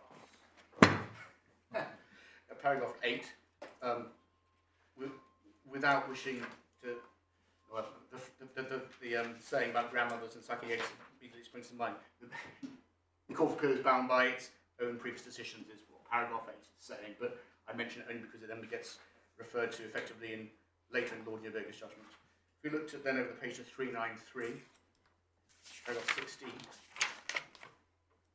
says, there's no doubt that unless there's a decision of a superior court with a contrary effect, a court in England and Wales can normally be expected to follow a decision of the Privy Council. But there is no question of it being bound to do so as a matter of precedent. And then he goes on, this is an important bit. There is also no doubt that a court should not, at least normally, follow a decision of the Privy Council if it is inconsistent with the decision of a court which is binding in accordance with the principles set out above. So including paragraph 8, Court of Appeal being bound by its own decisions. So my submission effectively is open to the court to just ignore Chetty from that point of view. It's my submission New York Breweries is binding upon you. That's the proposition of what authority executors, foreign executors have before the grant of probate in this country. And it requires you to hold that there is no ability to bring proceedings until probate is granted.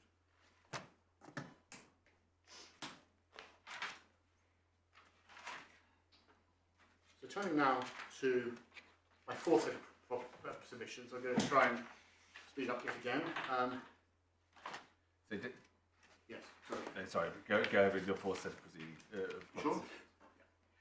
So the fourth set of submissions is about the public policy behind the rule. So there is an overarching submission that the rule denying authority to a foreign executor to take steps in the administration before grant promotes the effect of ensuring that the assets of deceased persons, let's say within England and Wales, are only lawfully handled by persons who can be expected to remain within the jurisdiction or otherwise to be accountable to it. And it's further submitted that that effect protects the interests of creditors of the deceased within the jurisdiction, including the Crown in relation to any taxes which were owing by the deceased at his death or which are payable by way of any tax or inheritance. That is the public policy which requires the law of the administration to require an English grant where a foreign executor is to be appointed. So, more specifically, it's submitted that the jurisdiction of the court to make a grant is effectively based upon there being property within the jurisdiction of England and Wales. Now, I don't want to fall into the trap that I did with this an argument, which my learned friend thought was a bit too historical, as I recall. But if we look at the Court of Probate Act 1857, very briefly, so this is in the Supplementary Authorities, the staple bundle at page 19. Perhaps I shouldn't have granted leave if we're going to do some archaeology. Well, we can deal with this point very quickly, my lady. I'm not labouring the historical point here. I just want to show some context. Because I don't want to be guilty of making a submission which is too bald. Yeah? And my proposition here is that the jurisdiction court is effectively based upon there being property in the jurisdiction, to which the learned friend might respond, but you can get probate when there's no property within the jurisdiction. I need to deal with that point. So, the original jurisdiction, 1857, this is when it was taken over from the ecclesiastical courts, the jurisdiction in relation to the administration of states. So, you look at the second line, the Court of Probate shall have the same effect throughout all England in relation to the personal estate in all parts of England, deceased persons, as the property of the Court of Canterbury had. So, it's about jurisdiction over personal estate of deceased persons. It's now about the jurisdiction of all estates since 1925 because there are no separate rules about the heritability of real estate. So that's the starting point. So if we then look at how it's evolved, the Administration of Justice Act 1932 is at page 22 of that same supplementary bundle, so a couple of pages on. So this changed the basic proposition that you had to have property within the jurisdiction for there to be a grant, notwithstanding, this is subsection 1, notwithstanding anything in section 20 or other provisions, the High Court shall have jurisdiction to make a grant of probate or administration in respect of a deceased person, notwithstanding that the deceased person left no estate, meaning estate in the jurisdiction. And why they might have done that is, I think, apparent from a case which applies it subsequently, from 1951, re Wayland, which is at page 7 of that same supplementary bundle.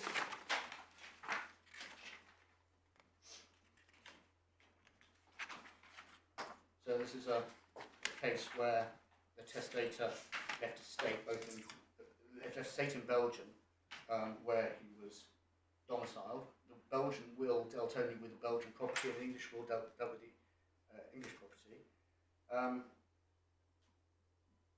But there was no English property at death. The question was whether or not the Belgian will could be admitted to probate in England, even though there was no estate covered by that will within the jurisdiction. And the answer was that under this Act, probate could be granted, and it said, this is at D to E on page 8, if the executors do not obtain a grant of the Belgian wills in England under the law of Belgium, duty becomes payable on the whole of the testator's estate, including the £64,000 in England. Beg your lordship's pardon, it's not the case he left an estate in England, it's that the estate in England was governed by an English will, and we're talking about probate of the Belgian will. So probate's been granted to both wills in England in order for a punitive tax under the law of an overseas territory to be avoided. Rightly or wrongly, as a matter of public policy, that's what the court thought was an appropriate thing to do in granting probate of that will in the United Kingdom, in England and Wales. So that's the sort of reason why there is the ability to make a grant when there is no property in England, but it's very exceptional. The basis of the jurisdiction is you've got property to administer in England and Wales, and it is submitted that where there are assets in England, English law applies the administration, even though the succession to any assets not required to pay liabilities is to be determined by the law of the domicile. So, very quickly, plenty of authorities here. In my skeleton, I think, probably, but Preston and Melville is an old one, but nonetheless a significant one. Page 17 of the authorities. This is an appeal from the Court of Session. It's rather unusual. So, the House of Lords case on a Scottish appeal in which propositions of English law are established, which perhaps surprising, but nonetheless, judges are clearly competent to do so. So, if we look at page 33 of that bundle, what's happened here is that someone with some means, domiciled in Scotland, has died, and there are assets in England and Wales as well. And this is a contest between the person who's been appointed as administrator in England and the trustees in Scotland. The trustees have brought proceedings demanding that the assets in England be handed over to them to be administered in accordance with the law of the domicile. So back to that point about New South Wales, they're saying, you know, we're the law of the domicile, so we should have control of everything in relation to the administration of the state.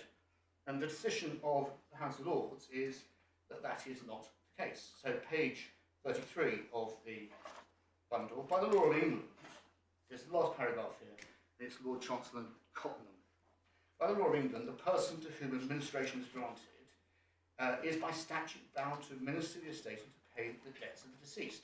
The letters of administration under which he acts direct him to do so, and he takes an oath that he will well and truly administer all and every the goods of the deceased and pay his debts, so far as the goods will extend, and exhibit a full and true inventory of the goods, and render a true account of his administration. Then he goes on, this is next, I'm skipping a paragraph. The domicile regulates the right of succession, he says, but the administration must be in the country in which possession is taken and held, under lawful authority of property of the deceased. The interlocutor appealed from assumes this is not so, and that all the property in the hands of the administrator, though unadministered, ought to be transferred to the trustees, leaving the creditors of the deceased in this country, any such there be, to follow it to Scotland. So this is the distinction that I was endeavouring to persuade your lordship's relationship of a little while ago, that there's a fundamental distinction in the conflict of laws that applies to the administration of estates between the administration of estates and the succession to property. And what the Lord Chancellor here is saying is the lex fori has to be the law which governs the administration. That's to say, you need to deal with the liabilities of the deceased before there's any surplus assets to be distributed. Only then does the domicile law give a right to be distributed in accordance with the will, surplus assets. You've got to deal with the liabilities in England and Wales first as a matter of the law of the administration. Can I just explore that a moment longer? So you say, well, the law of the administration of assets is governed by the lex fori, which is English law. So we look to see what English law is, and we see that under English law, on death, somebody named as executor in a will gets title. That's part of the law of the forum. Yes. So why doesn't that govern? Because the will only has effect because of the conflict of laws principle that you look to the domicile in matters of the question of whether there's intestacy or testacy, in matters of succession. But in relation to, so is your lordship suggesting that why shouldn't there be a right to the foreign executive be appointed here, or the? No, I mean you were explaining earlier Yes. that these rules are property rules, but then I think you were treating them as part of the law relating to the administration of an estate. Yes. And you say the law relating to the administration of a state, you look to the law of the forum. Yes. This is the forum. Yes. Under our law, a named executor takes title on death. But I've endeavoured to show you, with respect, that under the least procedural rules, there is no entitlement for such an executor to take probate. They only have a hope of discretionary grant of probate, and that it's all been set up in the practice of the non-contentious probate, that such a person may be given the custody of the administration of this country, and probably will, but that they have no entitlement to. Namely, which we suggest, does it not, that the rule that that the executor is having property vested in them at the moment of deceased death is a part of the lex fori as it applies to the administration, rather than anything which can be reflected from the domiciliary law as a result of conflict of laws principles. In other words, it must be saying or at least it's consistent with saying that that rule is part of the law of administration of estates and not part of the law of succession. The bit where the domicile does determine, or bits where the domicile is determinative under comprised law principles are, first of the question whether there is an executor or not, and secondly of what the succession is to be, but not as to whether the executor is to be entitled to a grant. And I think you've just said this really, but so to be absolutely clear, even though on your case we have to apply the law of the forum, Yes. we don't on your case apply what is domestically part of the law of the forum, namely there's an executor takes title on death, because that depends on the executor having a right to probate, Yes. which you say doesn't exist in the case of a foreign executor. Yes, so that is part of the law of the forum as it applies to an English domiciled person. Effectively, the rule that the title is at death is therefore not part of the law of the conflict principles, which reflect the domiciliary law elsewhere. In public policy terms, which we're coming to here, because this is a section which I'm endeavouring to persuade your lordships of the public policy behind this principle. If it were the case that foreign executors, wherever they might be, had authority to collect the assets without getting probate, there would be no guarantee that the assets that were available wouldn't be taken out of the jurisdiction, so that the creditors and the Crown are left whistling for their money. Now, the public policy intention is that there must be an administration here in England, and if you apply the rule that you can deal with the assets before probate to a foreign executor, then you might never see them in the court granting for grant of probate. They might simply take all the money away. Whereas they could do that anyway, of course. They could, I mean, suppose that there's some property here, executors in New York, yes, they take the assets to New York, they'll then administer them in accordance with New York law, and there we are. The difference is clearly people can take assets out of the jurisdiction when it's unlawful for them to do so. But the principle is that these people, before being allowed to administer the estate, the requirement is that they are made to take an oath in order to obtain probate or administration. In other words, there's some accountability to the court with how they deal with that estate.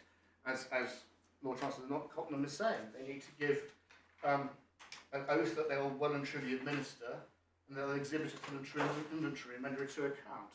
There's some accountability there as a consequence of being brought before the court.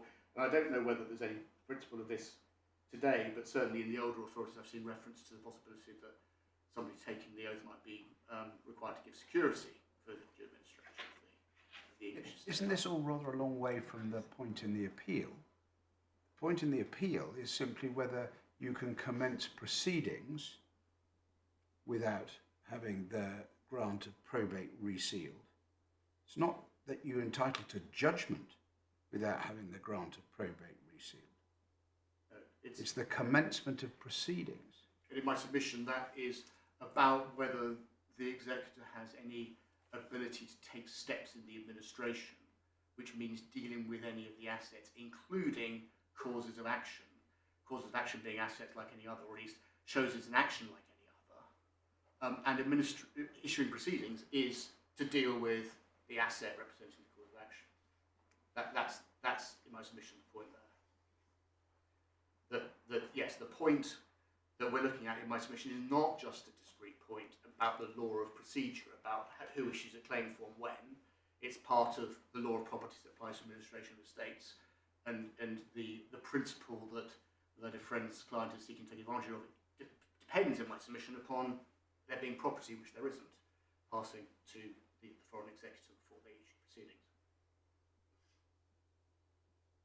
So, or to put it another way, the cases they evolved do not develop a principle that there is standing to issue proceedings on behalf of the estate, representative proceedings on behalf of the estate, without there being a property title having passed the person who is issuing those proceedings, either as an administrator or as an executor.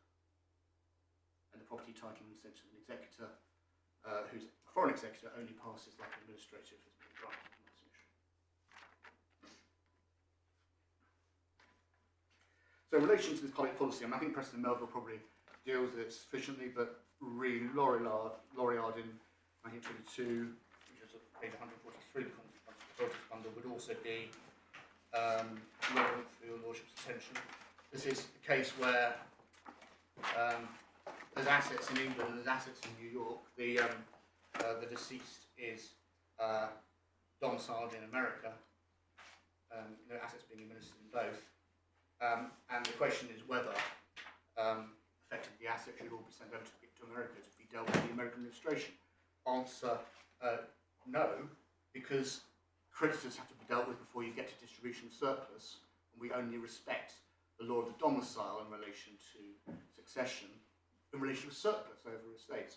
And unless that sounds like a very chauvinist rule in terms of international relations, it's important that this case recognises that some of the early ones didn't, that the American creditors of the deceased could have potentially a claim in the United Kingdom administration, not just in the American one. It's not a territorial thing. It's a matter of the conflict rules around the debts that they were owed. They might be able to prove in the administration in England. The difference, though, was that the limitation rules were different, which is why there was an advantage perceived in dealing with them in one form rather than the other, hence the decision being as it was. So from that basis, it's submitted that the policy of the law in this respect is to ensure that all liabilities due under the law of England and Wales in respect of the deceased are settled and the taxes are paid. That's why there needs to be somebody within the jurisdiction who gets a grant in relation to an overseas domiciled deceased. Simply, it's a simple proposition of ensuring that the priority liabilities, which need to be dealt with under an administration before we get to distribution of assets, are observed. Now those are my fourth group submission, so that your Lordships in relation would be relieved to hear there's only one further set to go. CPR. And that's the CPR bit. So it is submitted that lender, as to say the claimant and the respondent today, was not in any relevant sense Graham's executor on the 18th of February 2019 when she issued the claim form. Submitted that accordingly no cause of action was vested in her and she didn't otherwise have the ability to bring a claim in a representative capacity on behalf of the estate.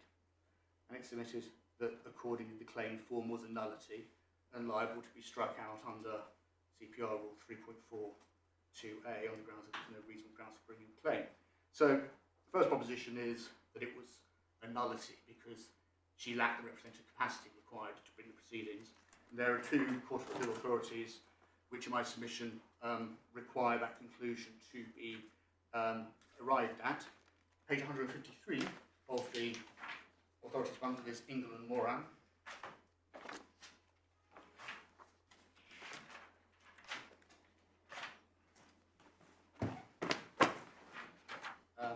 I won't draw your Lordship's attention to any particular passage of that, but it is the preceding authority. Perhaps more importantly, because more recent, Milburn, Snell and Evans, which is at page 294 of the authority bundle. So this is a case where 4 children of the deceased who was intestate brought a proceeding against a member of the deceased circle, I think his partner or partner, before any less administration be granted to them. If you look at page 300,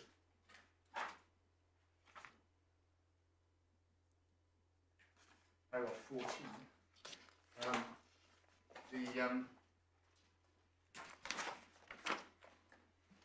forgive me, I have lost my spectacles somewhere in this contraption that I've devised. They're not on this. Oh, here, I beg your I can now read you paragraph 14. So it's agreed, says the Court of Appeal, that subject only to any help the claimants can derive from Rule 19.81 of the CPR. Their claim was a nullity that must be struck out and could not retrospectively be validated by a grant of letters of administration. And in paragraph 15, he praising the authority that I just mentioned, England Moran, which is effectively the same issue. So we've got two Court of Appeal decisions saying if you don't have the capacity of executor or administrator at the time that proceedings are issued, then it is a nullity. Those proceedings are a nullity. And the question then becomes, is it an incurable nullity? It's submitted that the current case is on all court fours with Milburn and Snell, although Glenda was not an administrator but a foreign executor. For the reasons already submitted, she was in the same substantive position, namely that she lacked the representative capacity at the time that she issued proceedings. The question of whether or not there is any jurisdiction in the court under the CPR to cure a nullity of that sort has been discussed in a case Mirza and Albaho, which is at page 335 of the authorities bundle. And the third claimant in this case, Shaker Hind, was suing in her own name, but she really thought it was accepted to have been suing as the administrator of Sheikh Salem, for whom she, however, didn't have letters of administration in England and Wales, only elsewhere. And Mr. Justice Peter Smith was urged on the basis of Milburn and Snell that this meant that the proceedings were a nullity, so that's page 343. At paragraph 32, Mr. Davis makes a simple point, says Mr. Justice Peter Smith. Shaker Hind ought to act as administrator of the earlier actions. However, at the time she was instituting them, she didn't have a granted letter of administration in England and Wales. The claims in respect of so on and so on. Paragraph 33. You referred me to Milburn and Snell. That was a case where proceedings were commenced for courted administrators in the intestate estate without a granted letter of administration. Mr. Justice Peter Smith went on to say that he thought that using the court's case management powers under CPR Rule 3, there was a jurisdiction to effectively cure the nullity in order, by application of the overriding objective, in order to allow cases to be dealt with justly. So that is appearing at page 353 of the bundle, at paragraph 46. Says, it seems to me that based on those authorities, so the key one amongst the Court of Appeal authority called marriage right, I'll take the ladyship and the lordships to in a moment, it seems to me that based on those authorities, I have a discretion under Rule 3 to apply the overriding objective to enable cases to be dealt with justly. In particular, based on what is the chapter's observations above, it seems to be clear that the power can be used to ensure that any technical objections, whether procedurally or as a matter of law, can be overcome if it is just to do so. In the present case, it's clearly just to accede to an application to amend to perfect the claim by reason of the grant of letters of administration that were necessary. So, Mr. Justice Peter Smith is finding within the CPR a jurisdiction to cure the nullity by effectively allowing a late issue of letters to count to cure the earlier failure to have obtained letters before proceedings were issued. And the cases that he thought showed that he had that jurisdiction included the marriage right case, which is at page 207, which it submitted shows the opposite, which is that he was not permitted to cure the nullity in that way. So marriage right is a case in this court, in the Court of Appeal, concerning commercial dispute, and the issue. So if you look at paragraph page 216, it's in the judgment of Lord Justice Mance.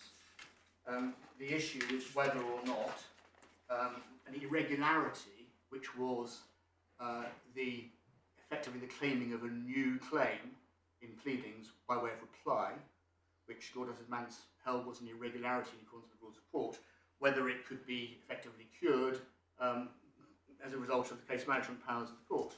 And at 216, paragraph 34, he says, contrary to proper procedure, the appellant simply relied on the second part of the reply. This was irregular, but it nonetheless amounted to making a new claim, so on and so forth. Irregular though it was, I see no basis for treating it as a nullity. And then paragraph 36, the court's powers to remedy the irregularity continued unaffected by the expiry of any statute of limitation period. So, and then paragraph 37, again it says, once one concludes that the reply introduced a claim which, though irregular, was nonetheless not a nullity, the irregularity can be cured by a land aim to be proceeded with. It seems rather clear, it's submitted from those passages in Lord Man's judgment, that it was of some importance to him that the irregularity he was curing was not a nullity. And for Mr. Justice Peter Smith to read that as authority that case management powers can be used to cure nullity, in my respectful submission, suggests is rather going rather further than the decision of marriage right permits. That it's admitted that's an essential ingredient of the decision of marriage right, but it wasn't a nullity. It seems to me that it's impossible to read those comments by Lord Mance as being merely factual observations which weren't part of the ratio, rather they're an essential part of why he thought there was discretion to cure the irregularity, that they were not a nullity, and that it wouldn't have been discretion to do so. Speaking for myself, I don't find the use of the word. Speaking for myself, I don't find the use of the word nullity very helpful. Married Drive was dealing with whether or not you can make a claim in a reply, and effectively they said, well, you can't, but if there had been an application to strike out, then the court, depending on the circumstances, might have contemplated allowing an amendment to the claim. Yeah. Whereas here, in this case, we're talking about a nullity because it's your case that the claimant didn't have a cause of action. Yes. So what at all? What Lord Justice Mance is saying is that there isn't such fundamental principle of law that you can't raise a claim by way of reply to mean that it cannot be treated as pleaded. I mean, your submission on this, if I've understood it correctly, in a sentence, is the civil procedure rules can't give somebody a cause of action if they haven't got one at the time it started. Quite so, Lord. My submission is that Lord Justice Mance is observing that distinction. And whether your Lordship is right to say that the concept of a nullity might be questionable, nonetheless it's pretty clear, my submission, that there is a concept of nullity being applied in the situation. We see that from England, Moran and Melbourne and Snell. And then in a quite different context, we have the same concept being used by Lord Justice Mance, saying, well, this irregularity isn't one that's so fundamental that it must, as a matter of law, be treated as a nothing, something that hasn't happened. I can cure something which is irregular, but not something which is void. Effectively, the issue of proceedings is void, is what I think the conclusion that in my submission we're being driven to. So, in my submission, Mr. Justice Peter Smith didn't have, not only didn't have the authority from Marriage Drive to do what he thought he could do, more on the converse, Marriage Drive forbade him from doing what he thought he had authority to do. So it's quite a stark bifurcation there. And it's submitted that Mr. Justice Peter Smith was wrong to apply Marriage Drive, as I have explained, and on the authority of Milburn Snell, Blender's claim in this case is a nullity in the same way. Ex hypothesi cure in the case management powers is not available, and it's an incurable nullity rather than a curable nullity, if such a thing is possible. And just in support of that reading both of Marriage Drive and of Milburn Snell, may I draw your Lordship's attention to the case of Kim Arthey in the Foreign and Commonwealth Office, which is at page 368 of the bundle, in which Mr. Stewart looked at the position of Mr. Justice Peter Smith in Mirza and Al-Baho and declined to follow it on the grounds that his view was inconsistent with Marriage Drive. So that appears from paragraph 19, which is on page 376. In my judgment, there is no such discretion where the claim is a nullity, as the Milburn Snell case and Lord Stodgers make clear. Since the Mirza case is not distinguishable, I find myself constrained to depart from the reasoning and judgment of Mr. Justice. It's submitted that this court is bound by Milburn Snell to find that the claim form is a nullity, and bound by Marriage Drive in the same way to conclude that case management powers aren't available, were not available and that accordingly the learned judge below was wrong to conclude, paragraph 64 of his judgment, that he was bound by NEDSA to find that the case management powers were available. And paragraph 18 is the paragraph that deals with the cases on amendments before going on to deal with marriage drive, which itself might be regarded as a case on amendments. Yes. And of course, it's trite that you can have an amendment after the expiry of the limitation period. There are rules, you know. I'm sure we've all spent many a happy afternoon arguing whether it arises out of the same or substantially the same facts and matters. So anyway, you rely on paragraphs 18 and 19 of Carmarthy. Yes, and specifically 19. Yeah. And those are my submissions, my lady and my lord.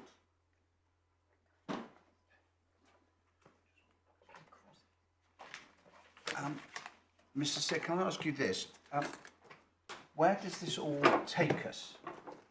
Is this a case about costs or is it a case about limitation? Right. The proceedings are currently in the following position. So this was, of course, a preliminary issue. So this appeal got ahead of everything else in the case, even though the district judge went on to hold the substantive hearing straight after the application, which was from which the first appeal was made. There was then a first appeal before the same judge in the County Court, Her Majesty, His Honour Judge Pearce, by way of appeal from the substantive judgment, Right. and that was heard in July. And in relation to that, one part of the case, my learned friend was victorious, and the other part of the case, we were victorious. So there was that dealt with some of the issues. In relation to the bit in which my client was not successful, there is a permission to appeal application to this court, which was made and then stayed pending the outcome of these proceedings, this appeal. Of course, the point being that if it's right that there is if it's nullity, then those proceedings will go away. Now, of course, the Lordship is right if the suggestion is, well, couldn't she just, now that she's got vendor, that is, now that she has definitely got probate in this country, couldn't she simply bring the proceedings all over again? Well, there might be interesting questions about issue of estoppel, course of action estoppel in relation to that, but in particular, there will be limitation issues in relation to some of the claims that she might want to bring, yes. I mean, as I followed there could be limitation issues, so I haven't attempted to analyse them. As to the earlier point about Henderson and Henderson or whatever, I mean, can you really... It is a nullity. Yes, I mean... Yeah. No, I was kind of slightly riffing on that point. I agree with you. It'd be hard to see how there could be a cause of action estoppel in relation to nullity. So my guess was right, and it is Limitation. potentially there are limitation points that may arise. Yes. So some of the breach of trust actions relate to actions taken in 2014. Yeah. That's the first transaction, the first sale. Yes. There was another action relates to rents and profits. Yes. In relation to a longer period. But in relation to those, no limitation period applies. Of course. Can I just assist, because I was involved right from the beginning, a limitation action was originally run, and you'll see it in the defence and the amended defence, and that was abandoned. It was Section 21 limitation action. In relation to rents and profits? Sorry? In relation to the rents and profits of the land? Yes, I think it was. Yes, I think it was. It was in relation to that. So it wasn't a breach of trust action as such? No, but of course there's disapplication of limitation periods in respect of breach of trust anyway, so under Section 21. So just, I mean, this isn't what we're deciding, but as you would contend, were you to have to bring new proceedings, there would be no limitation problem?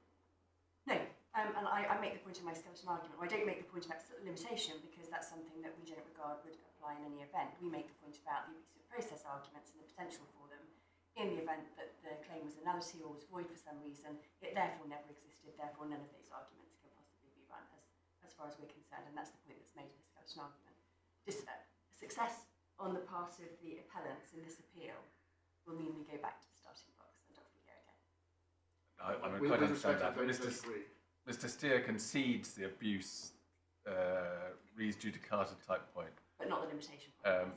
But you say you'd be all right for limitation as well. Yes. Part of the claim in which my clients were victorious in July was that some of the claims that the friend was submitting had not been properly pleaded. In particular, the nature of the breach of trust that was alleged in relation to 2014 sales was not fully particularised. Now, it seems to me that any claim, any attempt to cure that defect by now bringing a new claim in relation to breach of trust in 2014, which is particularised more extensively, would be time barred. Well, that's obviously not a matter for us, but We wouldn't accept that point either. It was a matter of quantum, and whether or not it was sufficiently pleaded at an undervalue. And of course, there's always the potential for cross appeal in respect of that decision as well. all I can say is I'm glad I asked the question. Because, I was quite anxious to drag us back from the mid-19th century to what might be regarded as the real world. And the real world is that everything is in dispute now and in the future if there has to be another action. In short. It's not accepted, my lord, that the claim that could be brought in future would extend to all the heads of claim that the learned friend is submitting. Has anyone thought about mediation in this case? I'm sure there have been. I can't even remember now. So long. And of course, you haven't always. I don't think your opponents have always had lawyers, have they? And they certainly haven't always had the same lawyers. So my involvement was in July on the first occasion. I was pro bono at that point. I'm now instructed on a contingency agreement, but directly, yes. There is, as you'll have seen from the letter I sent to Lord Justice Newey, there is a Mackenzie friend who's been helping. Understood. My clients, who has been very helpful to them in understanding the action they've been facing throughout, and upon whom they've Less helpful to the judge given the volume of material he submitted. Well, possibly, but personally, I think he has been of great assistance to the courts as well as to the litigants. Well, we're always glad to see Mackenzie friends, and the courts would have great difficulty in operating with that. Very well. Well, you've got 6 minutes, but I suggest that we perhaps call it quits for now and resume after the short adjournment at 2 o'clock. All right.